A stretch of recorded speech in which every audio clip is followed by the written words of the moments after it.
Before we get into today's story, just a quick thing. The story you're about to hear is one of those that stays with you, about family, betrayal, and the moment someone finally stops pretending everything's fine. But real quick, this channel is going through a rough patch right now. And honestly, the little things help more than you'd think. So if you can, drop a like or leave a comment down below. Even one word. It tells the algorithm this is worth showing to more people, and it genuinely keeps this whole thing alive. Okay, that's it. Let's get into it. People keep asking me if I saw it coming. The whole thing, I mean. My sister marrying my ex-husband. And the honest answer is no. I didn't. Not because I'm naive. Because the two people who did this to me didn't see it coming either. Nobody in this story ever sat in a dark room rubbing their hands together. They just made 100 small choices that all pointed the same direction.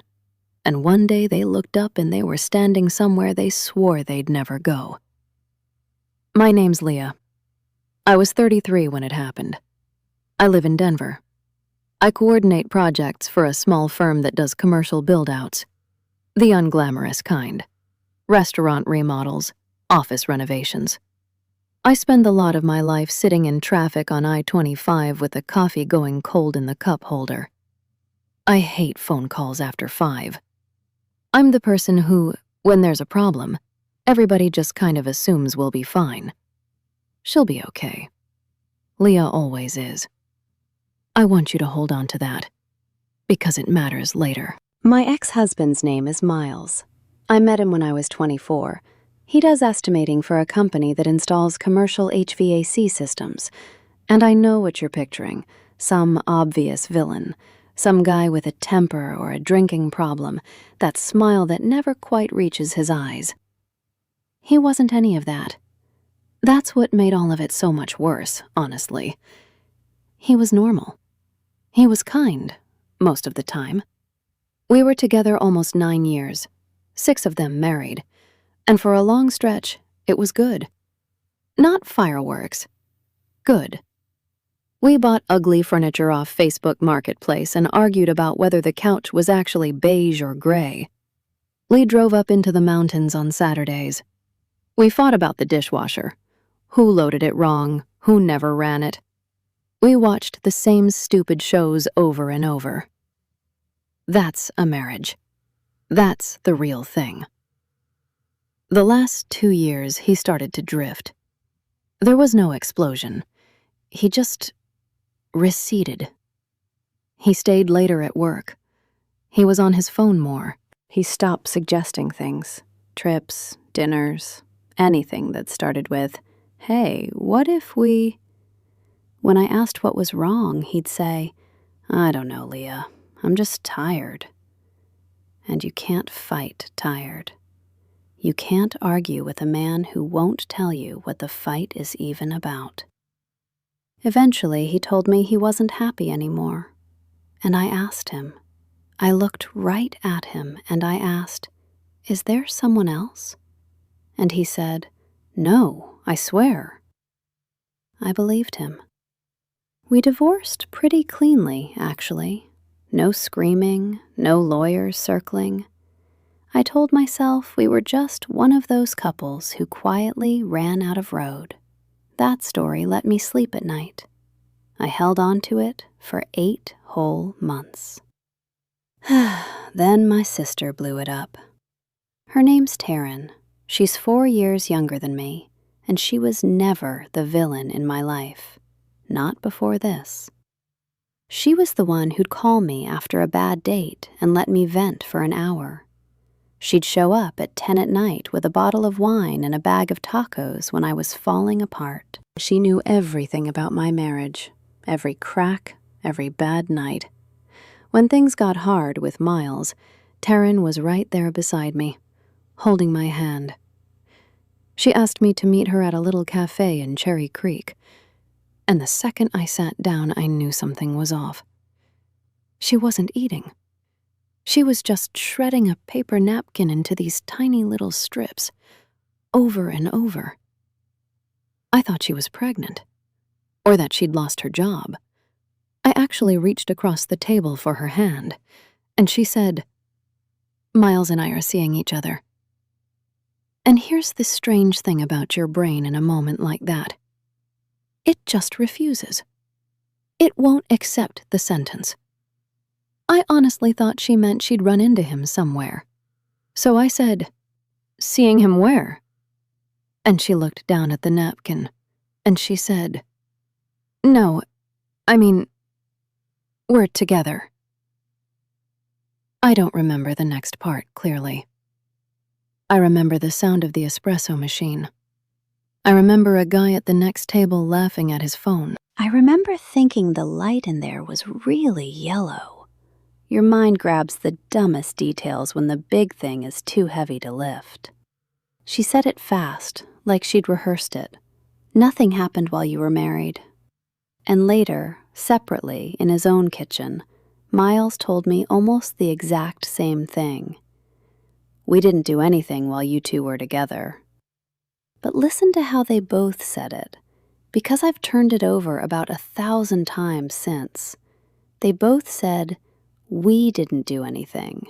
Neither one of them said, "There was nothing between us." And that's not the same sentence. One is about actions, the other is about the truth. They picked the one they could defend. Okay, I have to stop right here. Did you catch that? We didn't do anything. Not there was nothing between us. That's not an accident.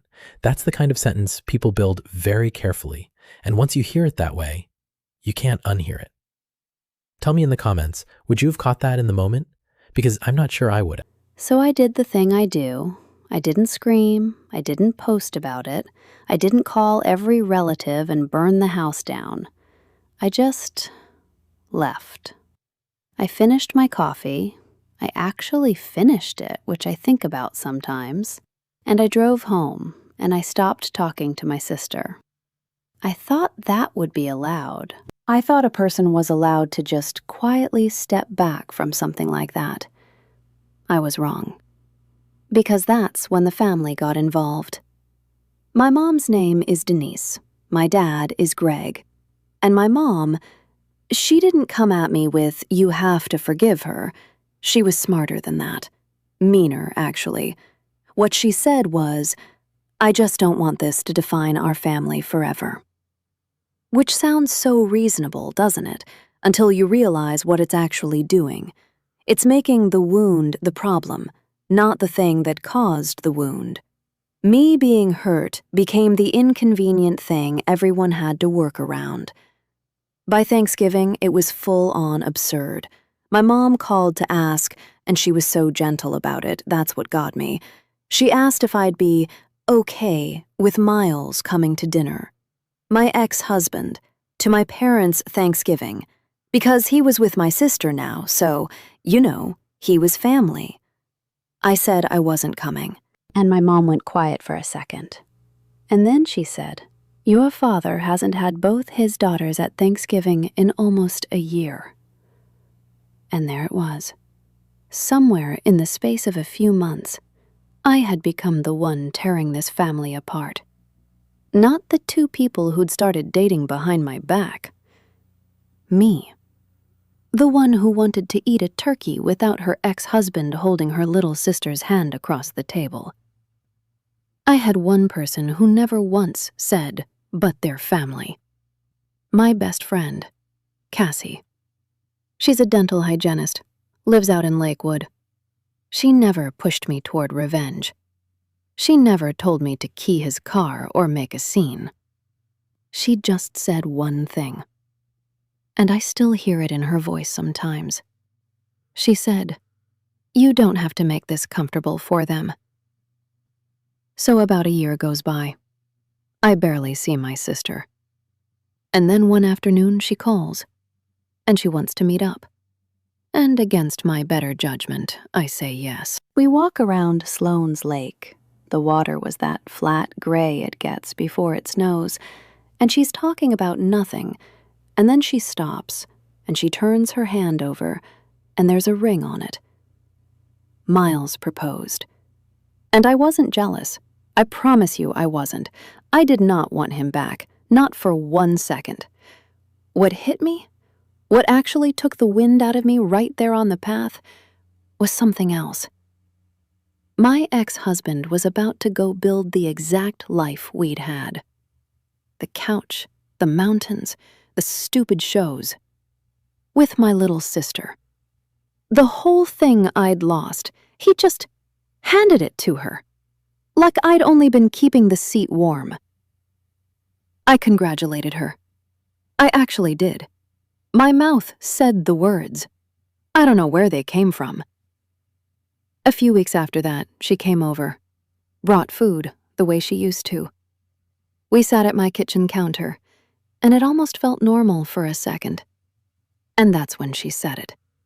She said, "I want you standing next to me." And I thought she meant, come to the wedding. Be there. And she said, "I want you to be my maid of honor." I laughed, out loud, not because it was funny, because my brain literally could not process the sentence. My sister was asking me to hold the flowers while she married my husband. And she saw my face, and she started explaining, fast, the way she does, that I'm her sister, that we used to be best friends, that this could be a chance for everybody to move forward. And then, and she didn't even mean to, I don't think, she told me the real reason. She said, "People are going to talk whether we like it or not. If you're standing with me, they'll know we're okay." And that's when I finally understood the whole thing. She didn't want me next to her because she loved me.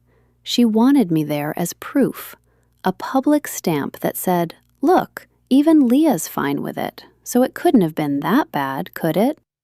So let me get this straight. You take her husband, and then you ask her to stand next to you in the dress and hand you the flowers so everyone else feels comfortable about it. I've read a lot of these stories, and that one genuinely stopped me. Be honest with me down in the comments. If your sister asked you that, what would your one-word answer be? Because I already know mine. And here's the part I'm not proud of. I said, "Okay." I know, I've heard it from everyone.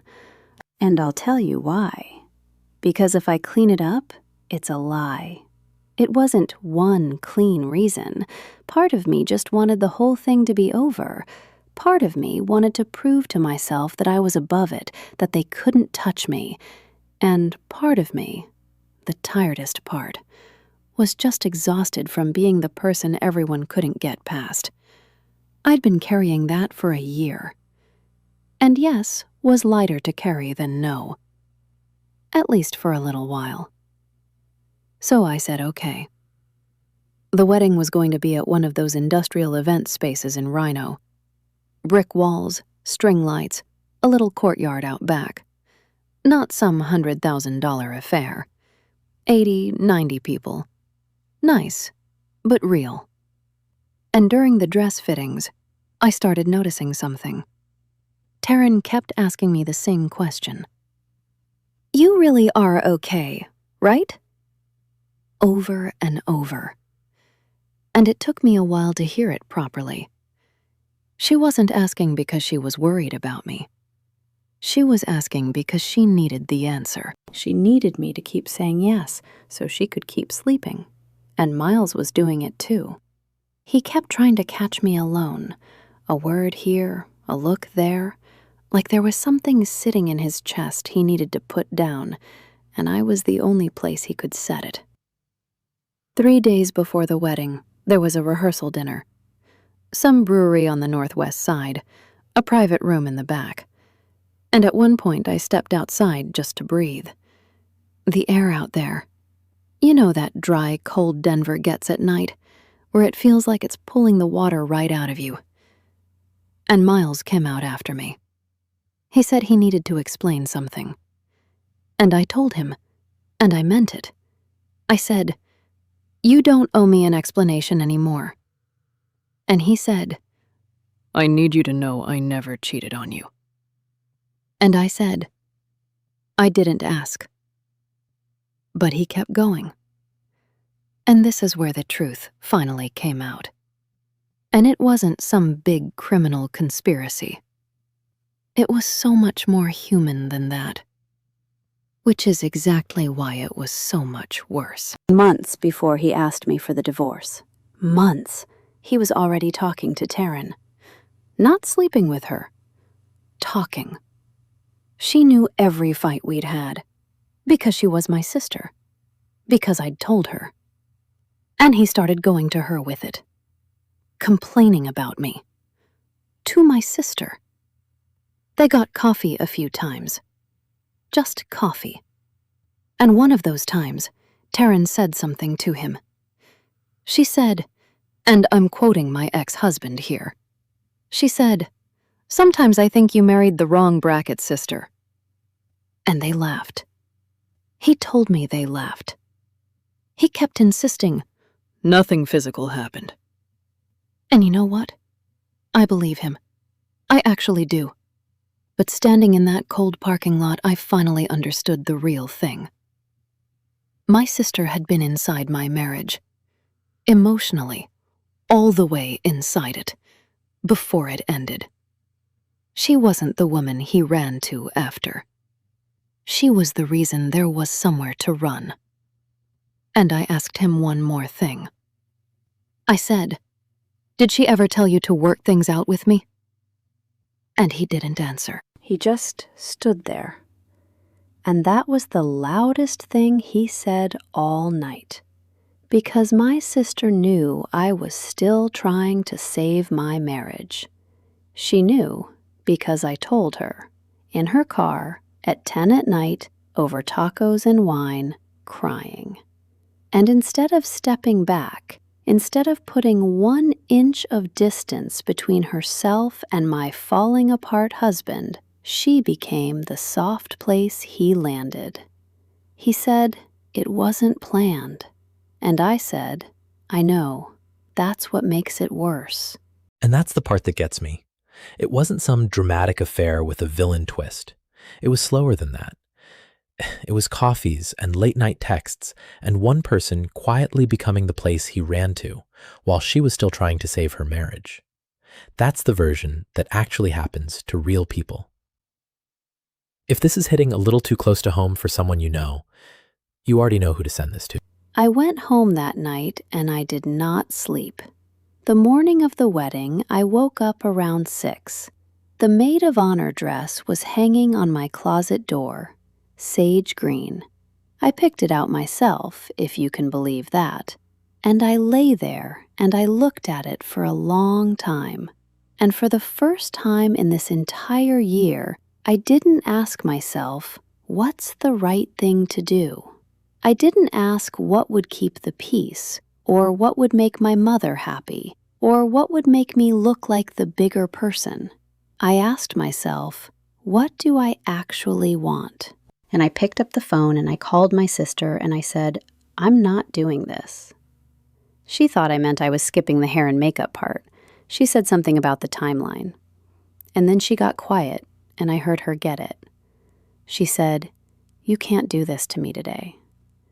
And I stayed calm. I really did. I said, you asked me to stand next to you so everybody else would feel better about how this started. I'm not doing that. She said, you're trying to ruin my wedding. And I said, I'm not ruining anything. I'm just not helping you pretend. And I hung up. And no, there was no movie moment. Nobody turned around at the altar. The wedding went ahead. One of Taryn's friends stepped in as maid of honor. They got married in that brick room with the string lights, and they said their vows, and everyone clapped. I wasn't there. I turned my phone off. Cassie picked me up, and we bought way too much drive-through food, and we drove up into the mountains, about an hour out of the city, and we spent the whole day somewhere with no signal.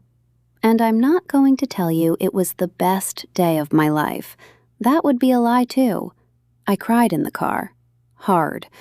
But I wasn't crying about Miles. I didn't want Miles. I was crying because somewhere in the middle of all of it, I'd lost my sister. The actual one.